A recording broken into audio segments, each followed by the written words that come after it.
फूफा जी मुझे छोड़ दीजिए, बहुत दर्द हो रहा है। मेरा नाम साधना गुप्ता है।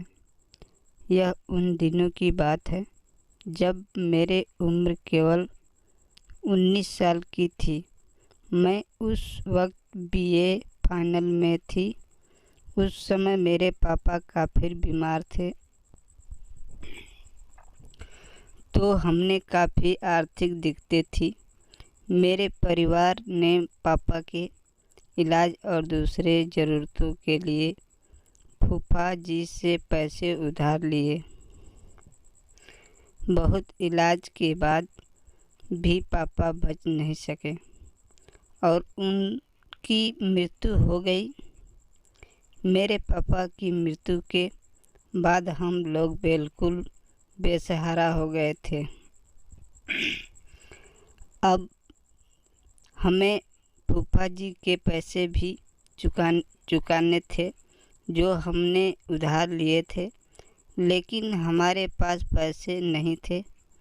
कई बार फूफा जी पैसों के लिए दबाव भी डाले थे कि मेरे पैसे लौटा दो, लेकिन हम दे नहीं पाते थे। एक बार छुट्टी में मैं बुआ जी के घर रहने गई। जब मैं उनके घर पर काम कर रही होती तो फूफा जी मेरे झुके होने की अवस्था में मेरे वो चुपके से देख रहे थे। कई बार मैं बाथरूम से नहाकर निकलती तो वो मुझे बाथरूम के बाहर ही मिलते। मतलब उन्होंने मुझे नहाते समय भी देखा होगा। मैं बता दूं कि मेरे फूफा जी की उम्र 51 साल है और वो एक आर्मी के रिटायर थे। एक दिन मैंने मम्मी को पैसे के बारे में बात करते सुन लिया, तो मैंने इस बारे में मम्मी से पूछा।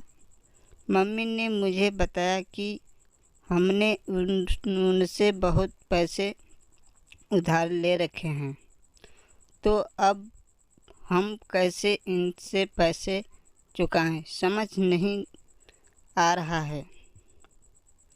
फिर एक दिन फूफा जी ने पैसे की जिद की और हमें धमकाया कि यदि हम लोग उनके पैसे नहीं देंगे तो वो हमारे घर पर कब्जा कर लेंगे। मैंने इस बारे में फूफा जी से बात की और उनसे पूछा, ये पैसे का क्या मामला है? तो उन्होंने सब कुछ बता दिया। मैंने उसने कहा, जब मेरी जॉब लग जाएगी तो मैं आपका पैसा चुका दूंगी। तब तक आप पैसे मम्मी से ना मांगा। उसी वक्त उन्होंने मुझे अपने मन की बात कही, तुम लोगों को कोई पैसा नहीं चुकाना होगा यदि तुम मेरी एक शर्त मान लो।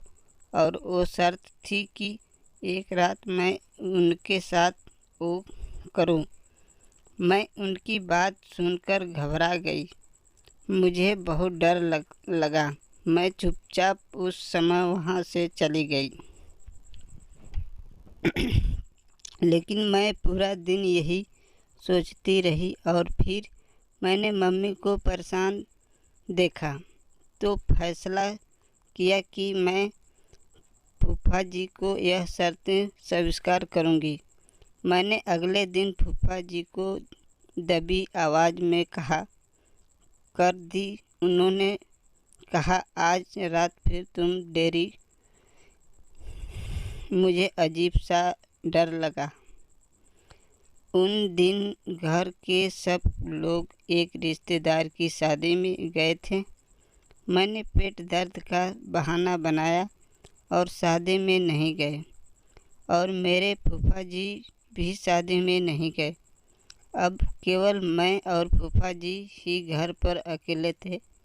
फूफा जी ने मुझे शाम को करीब 6 बजे एक पार्लर में भेजा, जहां मेरा पूरा मेकअप हुआ और मुझे पार्लर डेट गई। फिर फूफा जी मुझे कहा एक करीब 2 घंटे बाद घर ले आए जहाँ आज मेरी वो होनी थी। फूफा जी ने मुझे बेडरूम में बैठाया, फिर जाकर बिस्किट की बोतल ले आए और वीडियो प्ले पर फिल्म प्ले बंद कर दिया। मैं अब समझ चुकी थी कि आज रात मेरा दरवाज़ा खुलेगा। फिर मैच स्टार्ट हुए 1 घंटे हो गया। जब मुझे मज़ा भी आ रहा था और दर्द भी हो रहा था, लेकिन उन्होंने मेरे दर्द को अनसुना कर दिया। तड़प रही थी, मेरे आँखों से आंसू आ रहे थे, लेकिन वो कहा मानने वाले थे। करीब 30-40 मिनट के बाद मैं थक गई और बाथरूम के लिए बोला। थोड़ी देर बाद मैं हिम्मत कर के उठी और बाथरूम गई। मैं जैसे ही बाथरूम से बाहर आई, फूफा जी फिर तैयार बैठे थे। उन्होंने करीब 15 मिनट तक मुझे ऐसे ही किया। अब की बार मुझे भी मज़ा सा आने लगा था। फिर वो वहाँ से हटे और खुद बिस्तर पर लेट गए। सब करते करते 2 बज गए थे। फिर हम दोनों ऐसे ही सो गए। सुबह करीब 7 बजे आँख खुली तो मैंने जल्दी से उठा और बाथरूम गई, सब कुछ साफ़ किया और उसके बाद मैंने चाय बनाई और खुद पी और फूफा जी को भी पिलाई। तब तक घर के और लोग भी शादी से आ चुके थे और इस प्रकार मैंने फूफा जी का सारा कर्ज एक रात में ही चुका दिया था।